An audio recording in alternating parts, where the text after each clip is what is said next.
Bonjour et bienvenue au premier numéro du Café de l'Innovation. Le programme des Nations Unies pour le développement et ses partenaires ont lancé le 27 novembre dernier la Maison de l'innovation sociale numérique. C'est une plateforme numérique offerte à tous les acteurs de l'entrepreneuriat et du développement portés sur des projets innovants à l'ère post-Covid. C'est aussi une plateforme d'échange pour tous les startups spécialisées dans le numérique. Cette plateforme ambitionne également d'aider à la mobilisation de fonds pour toutes les idées innovantes. Pour ces nouveaux numéros, je suis avec M.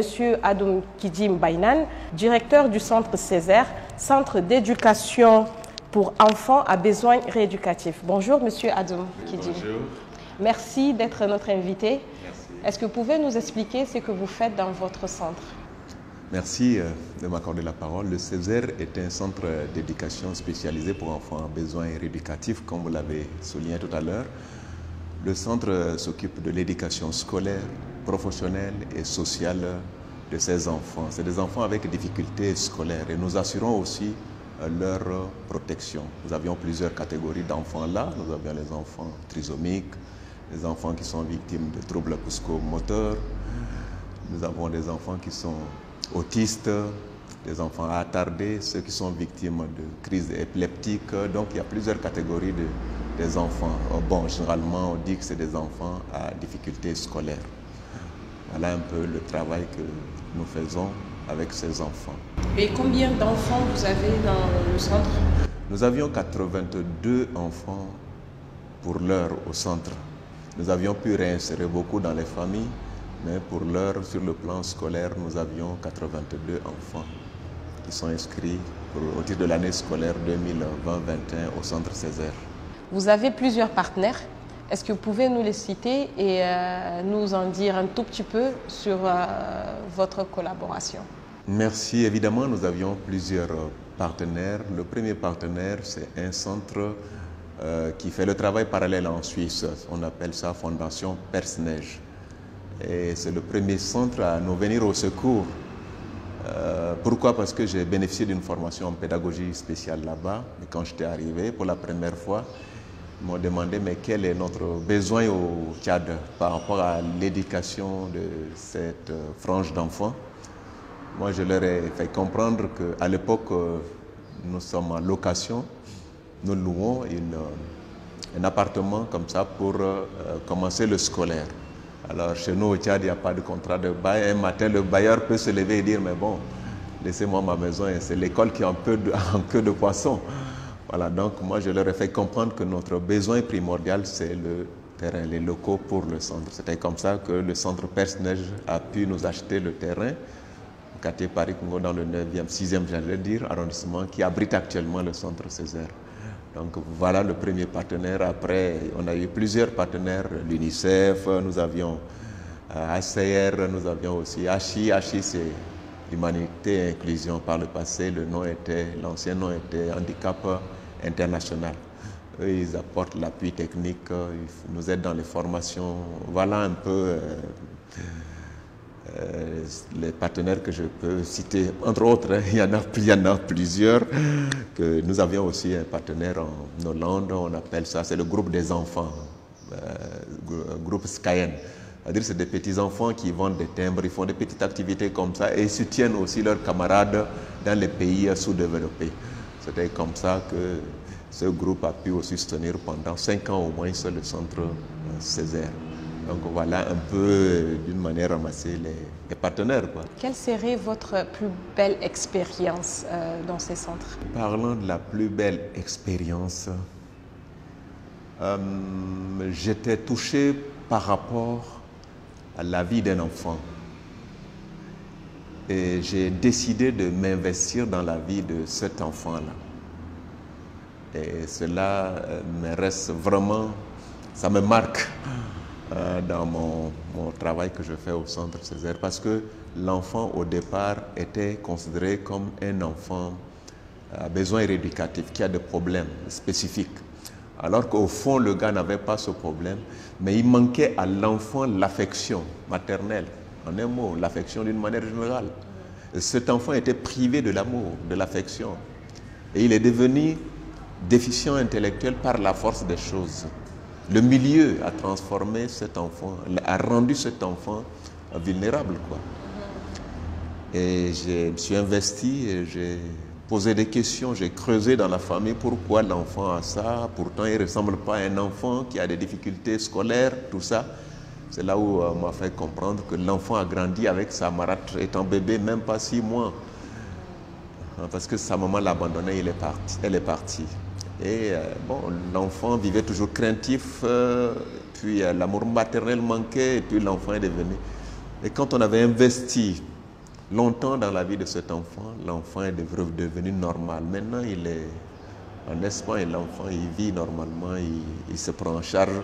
Donc, cette expérience-là, je me suis dit vraiment, je me suis investi dans la vie d'un enfant qui allait rater sa vie aujourd'hui, il a la vie. Quel est le regard de la société par rapport à... Merci, c'est une très belle question. C'est une très belle question. Bon, il y a beaucoup de préjugés tout autour de ces enfants. Par le passé, quand une famille accueille cet enfant, c'est une malédiction, c'est un enfant serpent. Dans l'avenir, il va se métamorphoser, se transformer en esprit ou en serpent et puis menacer la famille. Ça fait que la peur est inculquée dans les familles d'accueil. Même la société, d'une manière générale, rejette ses enfants à cause de ces barrières culturelles, à cause de ces préjugés. Donc, c'était vraiment ça a constitué aussi notre barrière dans le travail que nous faisions. Aujourd'hui, nous avions démonté ces barrières à cause de que nous faisons des brassages. Brassage, je voulais dire, ces enfants, ils jouent avec les enfants normaux dans les quartiers. Nous allons dans certaines villes, nous faisons des compétitions, des activités sportives, des choses comme ça. Et la société a trouvé et a découvert que c'est des personnes qui ont aussi des valeurs comme nous. C'est comme ça que nous avions un peu pénétré les milieux. Mais jusqu'à là, dans certains coins, les préjugés dominent. Il reste, donc, ces regards négatifs, il y en a toujours. Mais nous avions réussi à casser beaucoup de barrières. Voilà. Vous avez déjà entrepris de campagnes de sensibilisation ou des choses comme ça pour un peu... Tout à fait. Ouais. Merci, c'est une bonne question aussi.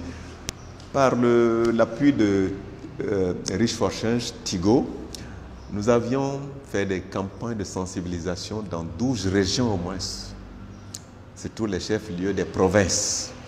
2 au centre et 6 au sud. C'est par rapport à ces campagnes, c'est suite à ces campagnes que nous avions réussi à créer ces points focaux. Donc l'idée, c'est de sauter ces verrous-là, sauter ces barrières-là. Donc on a vraiment fait des campagnes de sensibilisation. Nous avions aussi... nous faisons chaque fois, au moins une fois dans le mois ou 2 fois, ou une fois tous les 2 mois.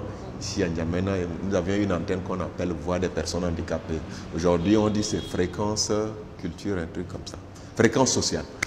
Voilà, donc nous sautons aussi de ces micros pour sensibiliser sur les antennes la population, la société tchadienne en un mot, quoi. Un centre comme ça demande beaucoup de personnel. Tout Combien à fait. de personnes Tout à fait. C'est aussi une bonne question, ça demande beaucoup de personnel. Moi, j'ai fait ma formation en pédagogie spéciale en Suisse, en France, j'ai vu comment ça se passe. Pour un seul enfant, il y aura au moins 5 à 6 intervenants.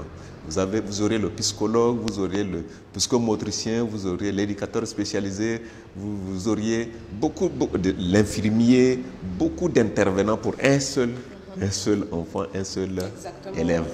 Bon, c'est vrai que ailleurs, les réalités ne sont pas les mêmes. Bon, quand j'avais étudié là-bas, j'avais adapté ces réalités, les réalités de là-bas, nos réalités. J'ai pu envoyer aussi 2-3 personnes à la formation. Mais quand ils sont revenus, on a répercuté cela. On a vu à former plusieurs éducateurs. Bon, l'État nous a aussi affecté quelques rares enseignants qu'on a formés en éducation spécialisée pour faire ce travail. Donc, nous avions le minimum, le personnel technique, le minimum, on en a pour ce travail au Tchad. Parce que, bon, ils sont formés, ils ont vraiment l'expérience et ils peuvent faire le travail. Ça, c'est en ce qui concerne le personnel. Mais le nombre n'est pas vraiment suffisant comme vous l'avez dit, quoi. Quelle est la vision future, sachant que vous êtes jusqu'à aujourd'hui le seul à avoir un centre du genre dans tous les pays? Où est-ce que vous voyez le centre d'ici 5 ans, 10 ans? Les 5 années à venir, bon, je vais je peux me permettre de dire que beaucoup de parents, surtout les parents, comprendront nos idéaux, notre vision, la société tchadienne en général. Surtout les familles auront déjà peut-être les moyens elles-mêmes d'éduquer, de nous relayer dans les familles et faire ce travail. Et puis, nous me sommes dit qu'il y aura certainement l'éducation inclusive sur tout le plan national. Parce qu'il y a déjà HI, tout à l'heure je parlais de notre partenaire handicap et inclusion là, Humanité et Inclusion, ils ont déjà un projet pilote à Bol où moi, ils m'ont fait appel, j'ai intervenu en tant que consultant, je suis allé former les enseignants de la région, les enseignants qui ont dans leur classe des enfants déficients intellectuels. Donc, c'est une éducation inclusive là-bas, que l'enfant soit un enfant sourd, un enfant aveugle, un enfant déficient intellectuel, un enfant handicapé moteur. Donc, je rêve que dans 5 ans, sur le plan national, avec vraiment le dynamisme qu'on a, on espère que sur le plan national, peut-être que le ministère ou le gouvernement pourra décider qu'il y ait une éducation inclusive. Parce que nous arrivons à une phase où il n'est plus question de mettre ces personnes-là dans une institution donnée, non. Qu'ils soient à part, non. Voilà, donc il est question de les intégrer dans les groupes, les sociétés, n'importe quelle activité. Voilà. Voilà. Donc, plusieurs entreprises, emplois, c'est... Tout à fait. Donc, nous sommes en train de nous battre pour l'inclusion. Avant le centre, qui était M. Adoum Kidim? Merci. J'étais un enseignant de formation. J'étais admis à l'école normale supérieure à l'époque, en 90. J'ai fini. J'ai eu mon CAP CG, certificat d'aptitude pour l'enseignement dans le collège. Après 10 ans, j'ai respecté mon engagement décennal. Après 10 ans, j'ai bénéficié d'une formation en pédagogie spéciale en Suisse, comme j'ai dit tantôt, en France aussi. Et après, on m'a mis à la disposition de cette frange d'enfants pour l'éducation appropriée et spécialisée. Donc, je reste toujours enseignant, mais cette fois-ci un enseignant spécialisé. Et puis, avec le temps, il est question maintenant, parce que c'est des enfants qui ne peuvent pas aller aussitôt comme ça dans les structures de l'État. Nous avions les niveaux de CP1 à CM2. On dit niveau 1 jusqu'à 6, bien sûr. Mais quand ils finissent l'école primaire, ils ne peuvent pas aller dans les structures de l'État comme les collèges. Il faut les cadres professionnels, il faut les orienter. Vous recevez souvent les enfants à partir de quel âge? De 5-6 ans, 6 ans maxi. Voilà. Mais nous faisons ce qu'on appelle l'éducation itinérante dans les maisons. Et puis nous les suivons un peu. À bas âge, on s'est dit que le niveau fonctionnel n'est pas tellement atteint. On suit l'enfant et puis quand il atteint 5-6 ans, on l'inscrit à l'école. Voilà. Donc, nous avions aussi créé des ateliers d'aide par le travail. C'est-à-dire que nous avions l'atelier bois, couture, menuiserie, tout ce qui est petit métier pour les aider. Ce qui m'a poussé par la fin à me faire former à l'NSTP, École nationale supérieure des travaux publics. Juste, c'est toujours pour les aider dans des activités pratiques, la maçonnerie, des plomberies, des petites activités comme ça, des travaux publics, des bâtiments, quoi. Parce que ce n'est pas une forme d'enseignement classique, c'est un système de réhabilitation.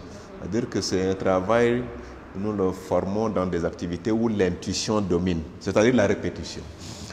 Vous voyez un peu, non, ce n'est pas un travail intellectuel, il faut beaucoup réfléchir, non, c'est pas ça. Donc voilà un peu ce que je peux dire par rapport à... C'est un travail plutôt demandant, ça demande le cœur, oui, le temps. De l'audace, c'est encore de l'audace. Vous devez avoir tous les matins quelque chose, je ne sais pas, une phrase, un slogan, quelque chose qui doit vous... keep going tous les matins. Ça serait quoi? Qu'est-ce que c'est? Voilà, vraiment ça c'est intéressant parce que chaque fois que j'arrive là, les enseignants, moi j'ai la vision, j'ai à cœur ce travail. Pourquoi? Parce que j'ai une cousine qui est déficiente intellectuelle. Ça, c'est avant que je ne sois à l'école normale supérieure, que je n'arrive à l'école normale supérieure. Et elle faisait la risée de tout le monde dans mon village, là. Quand elle va au marché, elle mendiait. Elle a eu une crise épileptique. De temps en temps, elle a la crise en public et puis elle est devenue, c'est pas l'objet de raillerie, je ne sais pas quel terme. Et ça m'a choqué. Et ça m'a choqué. Quand j'étais devenu enseignant, je lisais un livre qui parlait, bon, excusez-moi d'entrer dans l'aspect spirituel, l'aspect religieux, mais un jeune pasteur qui allait dans une école comme ça aux États-Unis. Et puis, c'était son moment de stage. Et puis, il était intéressé par ses enfants. Il voulait travailler dans cette école-là. Beaucoup étaient dégueulasses, ils bavaient, machin. Alors, il voulait travailler là. Et puis, il dit, mais bon, est-ce qu'il ne s'est pas trompé de métier? Est-ce que lui va travailler dans un endroit sale comme ça? Et puis, bon, il avait le cœur et puis s'est lancé. Il a fait ce travail-là. C'est donné pour ce travail-là. Et ça m'a rappelé automatiquement ma nièce. J'ai dit, mais s'il y a une école comme ça pour de tels enfants, pourquoi ne pas le faire pour ma cousine, j'allais dire. Vous voyez un peu. Oui, voilà le déclic. Hein. Voilà comment la pensée est partie. Et quand je réfléchissais, il n'y avait pas une école comme ça, parallèle, ici. Il y a l'école des enfants sourds par endroit, des enfants aveugles par endroit, mais aucune initiative ferme n'est menée en faveur de ces personnes. Voilà l'innovation. Vous voyez un peu. Exactement. Voilà la nouveauté. Exactement. Et j'ai dit, mais pourquoi ne pas faire quelque chose pour ma cousine là? Voilà comment les choses sont parties. Alors moi, j'ai le cœur. Vous voyez un peu pour ça. Même ceux que je forme, est-ce ils ont le cœur aussi comme moi? Donc chaque matin quand je viens, le mot que j'ai dit aux enseignants, il faut avoir de l'audace. Pour ce travail, il faut avoir de l'amour, l'affection, parce que c'est des gens qui sont privés de l'affection dans leur famille. Oui, oui. Vous remplacez les mères, vous remplacez les familles. Voilà, donc c'est ce mot-là qui me revient souvent. Merci pour la présentation de votre centre. Merci d'avoir été parmi nous et j'espère beaucoup de courage. Et on vous souhaite beaucoup de courage dans ces centres parce que c'est quelque chose de noble et on espère la prochaine fois. Merci, c'est à moi de vous remercier. Merci. Voilà, c'était le Café de l'innovation avec notre invité, M. Adoum Kidjim, directeur du centre Césaire. Signalons que M. Adoum Kidjim a reçu le prix de l'innovation Child 10 organisé par Reach for Change en Suède en 2015 et aux États-Unis en 2016. Merci de nous avoir suivis et restez connectés à notre page. À bientôt. Au revoir.